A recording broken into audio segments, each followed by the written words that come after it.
Banaka and welcome to Women in Leadership. Our guest tonight is Lani Raungeunge from the Pacific Legacy Leaders Foundation. Lani, welcome to the show. Thank you, Lucy. Thank you for taking the time to come and share with us about the work that you do with Pacific Legacy Leaders Foundation. But before we go into that, maybe a little introduction of who this woman is that helps run PLLFI. Naka, Lucy. First off, I'm quite happy to be here on your show, and thank you for having me. So the PLLFI is a Pacific-owned and Pacific-led leadership initiative. And what do we mean by that? It's a convening platform for leaders, and it's by Pacific Islanders and for Pacific Islanders. Our vision is to transform the leadership landscape here in the region, and our team comprises, if you believe it or not, all volunteers. Wow. Wow. Okay. I was part of one of your, I think, very first ones, the second one that Right. was held in Nandi. Iyo. It was a leadership style with a difference. You know, we saw corporate bodies there. We saw, Right. you know, what is the thing that drives, or what is the thing behind Mhm. this leadership, this Legacy Leadership Foundation? All right. So the PLLFI, as I mentioned earlier, Mhm. is built on this vision of trying to transform leadership in the region. And we try to do this in different ways. One, we try to strengthen leadership ecosystems. By that we mean we try and build capacity at the national level to be able to strengthen regional leadership. Two, we try and create platforms for dialogue and for collaboration, and the symposium is one such collaboration.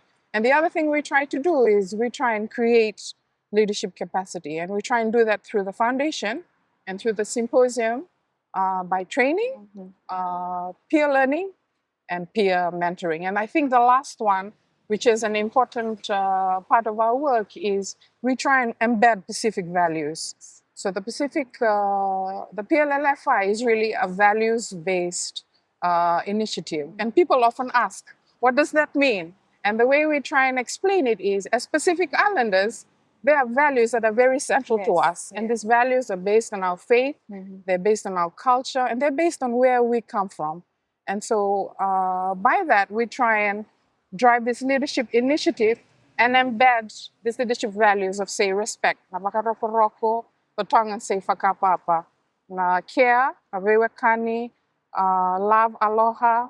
And we also try and encourage leadership that also supports being a good neighbor and being a good citizen. I think the other regional terms for that is the Faleapi and Nakamau. So I think as part of a team, we try and are committed to ensuring that whatever our leadership offerings are, that Pacific-based values are at the center of these leadership offerings. Yeah, and I think that's how we're a bit different from others. And the other way we like to explain what we do to people who are interested in our programs is that because we are interested in transforming leadership and transforming change in the region, change, we believe, is most sustainable if they emanate from people within the region and from systems within the region. I mean, it's fine to borrow from systems that are outside of the Pacific, but we find that once we draw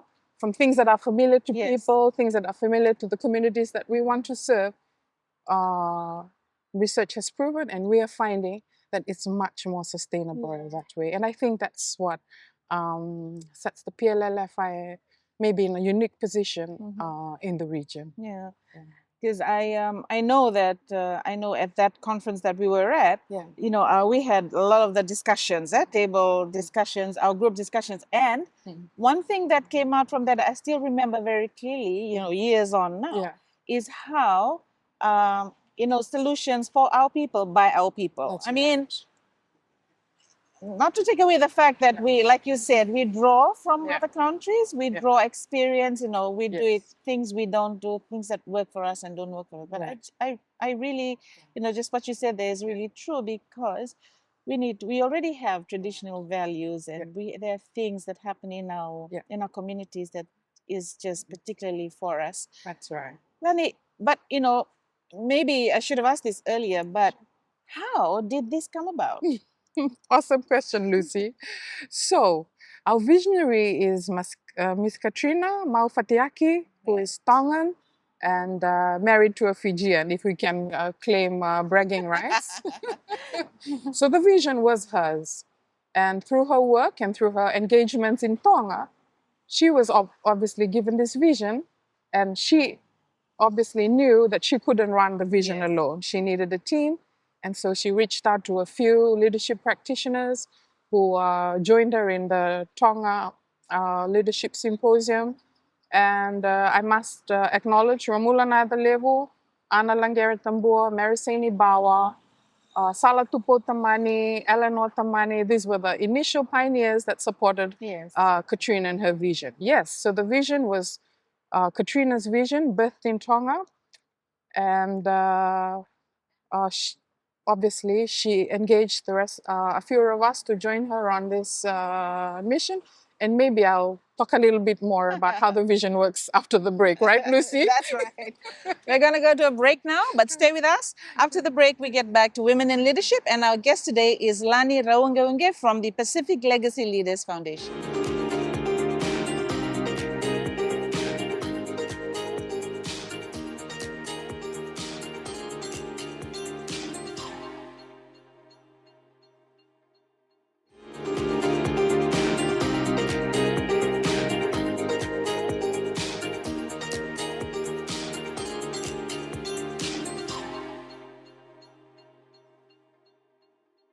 Welcome back to Women in Leadership. We continue our discussions tonight with Lani Raungeunge from the Pacific Legacy Leaders Foundation. Lani, before we went to the break, you were talking about how Katrina, this was birthed from a dream that she had, and and how a team around her, a specialized, leadership facilitators, if I can call it that, helped bring this about to where it is now. Right. Maybe just a little more Sure. about the journey from then till where you are now. Awesome. Sure, Lucy. Yes. So Dream was birthed in Tonga, and obviously was very personal to Katrina. And when she formalized this whole concept, she thought of a very deep Pacific tradition of voyaging.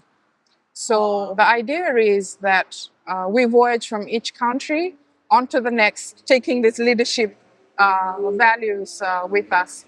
So the maiden voyage to Alvaka was in the Kingdom of Tonga in 2023.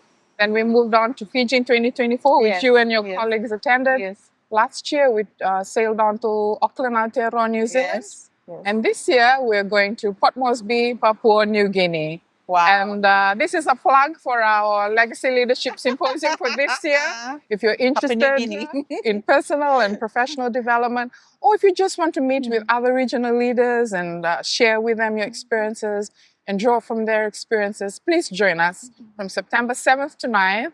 This year we're at APEC House Okay. in Port Moresby, Papua New Guinea. All right. So that's a bit of the journey, Yes. Lucy. Okay. Yeah. At the conference, at the symposium that we were at, what struck me was we were in a group that had some of the senior managers from Flour Mills of Fiji, Right. and a huge part of the teachings that we were privileged to be part of and glean from was the Christian principles that are embedded in the leadership components, in the conference components. Yeah. And to hear them say that this is, with everything happening now in the world today, especially in Fiji, Right. this is the way to go. Right. To hear it from people who are not Right. followers of Yeah. the faith, that we belong to, the Christian faith. It was like really, for me, it was one of the key takeaways, and I think I brought it back with me to our debrief. Right. Have you and the team, have you had feedback sessions with these various companies? What has it been like? Yes, thank you, Lucy. So after each symposium, we have a feedback survey, yeah? And we have a monitoring and evaluation volunteer team within the group, and they sort of go through the results. And the results have been very optimistic and very positive about delegates' experience at the symposium. And I think it goes back to that fundamental principle that at the end of the day, leadership is anchored, if we're thinking about it through the Pacific lens, is anchored in the values that we hold very dear and that are personal to us and resonate with a lot of people, even if you're not a Pacific Islander or even if you're not of the faith. And I guess because there are principles such as respect, humility, care for others, and these are universal principles that resonate with everyone. And I think the other part of this is if these are values that you live out daily, you don't have to preach about it again, right? People see through their own eyes and with their lived experiences at the symposium, we can draw from each other's lived experience. And I think that's a beautiful thing about the symposium, that you come with your own lived experiences, like you shared, the FMF executives came with their own lived experiences. And together, in sharing our journeys and in obviously gleaning from each other's lived experiences, we often all just come back to these key principles that if we're careful about anchoring our leadership in them, we're in a position to better serve people. Values, huh? That's Values right. And we've talked about Papua New Guinea. How's the preparations for that happening? So we have a team leader in Papua New Guinea, Maggie Hunter. She's leading work on the ground in Papua New Guinea, but she's based in Brisbane. So this is how we work as a team. You're probably based in New Zealand, but you're trying to navigate conversations in Fiji. You're based in Fiji, trying to navigate work across the region. And I think that's the beautiful thing about our team. So preparations are progressing well. Registrations are now open and they will close a month before September, which is obviously the first week of August. The program has been finalized, and at the moment we're identifying keynote speakers and people who will speak at the Papua New Guinea Symposium. And I think just like our symposiums in Tonga, in Fiji, and in New Zealand last year, we like to draw from the experts that are resident in those countries. So because we are voyaging on to Papua New Guinea, it'd be lovely to hear from leaders who are in Papua New Guinea and leaders in the community spaces, leaders from government, leaders in the private sector, and even in the business sector. And I guess one part that we also like to always highlight that we're very interested in hearing from our young people. So if you're a young leader who is interested in leadership and strengthening your leadership, feel free to reach out to us. We surely can consider you. And like yourselves, in this program, we like to platform people who are doing great work in the community. And like we shared earlier, Lucy, there's lots of people who are doing great work, but we just don't seem to be able to provide them a platform as this so that they can showcase this great work that they're doing. And I hope that we'll be able to do that again in Papua New Guinea. Nani, if people wanted to find out, very quickly before we go to the break, how can they get in touch? What are some of the means of getting in touch with the group? Sure. So the Pacific Legacy Leadership Foundation has a website, pllfi.com. All information on registration is shared on the website. Past symposium pictures, past symposium speakers, their details are all shared on the website. And also we have a Facebook page. The Facebook page is Legacy Leadership Symposium. As you can tell, our acronyms are a bit of a mouthful. So I think people resonate more with Legacy Leadership Symposium. So we have a Facebook page, and details on registration and on the program in Papua New Guinea is available on our Facebook page.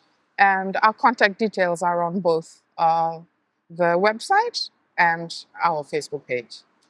There you go, viewers. If you're interested in, signing up or finding out more about the Legacy Leaders Foundation and what's happening in Papua New Guinea in a few months' time, those are the details that we've heard from Lani. We'll go to a short break now, and when we return, we continue the discussions right here on Women in Leadership.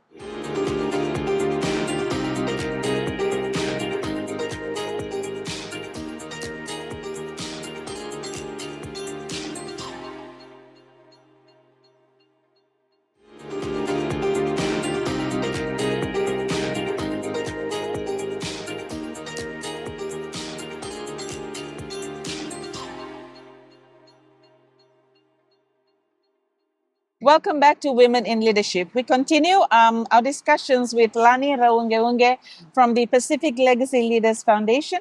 And so far, we've been talking about how there's going to be the next conference, Lani, in Papua New Guinea. And the details, as we will also share at the end of this program, on how to get in touch with Lani's team about getting a spot there. And because as is the past years, spots will be taken up fast. So get in if you want to get there. Lani, you're talking about leadership. Eh?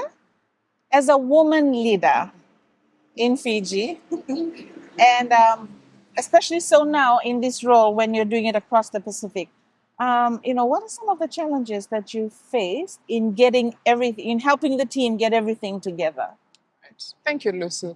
So I guess in terms of just trying to pitch this outside of the team, and the team obviously understands the need for leadership transformation, and we are like-minded people. So I guess within the team, we don't have much of a struggle. But I guess trying to pitch this and position it outside of the group, there's been some challenges there. And I think one of the initial challenges we faced is, as Pacific Islanders, we have a reluctance to put ourselves out there and share our journey. And I guess it comes from a good place. It comes from a place of where we don't speak about ourselves, we don't position ourselves and project ourselves in public spaces. But at the same time, I'd like to say that each of us hold valuable stories that no one else may know of. And as someone who has the opportunity to share that, you have absolutely no idea how you could impact someone else. So one has been that, just general reluctance of people to put themselves out, and maybe on a more broader scale. I guess as Islanders, the preference is still to get experts from outside the region to teach leadership and to talk leadership. And there's absolutely nothing wrong with that. But what we'd like to always stress is what I had talked about earlier. We feel at the foundation that if changes are going to happen in our countries, they're most sustainable when they emerge and emanate from our own people. That's right. And I guess that's been one of the other challenges, trying to convince people that Pacific Islanders are just as good as those out there. And sometimes we are punching above our weight in these areas. And we had talked earlier, Lucy, about many people who are doing such great stuff in their own little way, in their own little communities.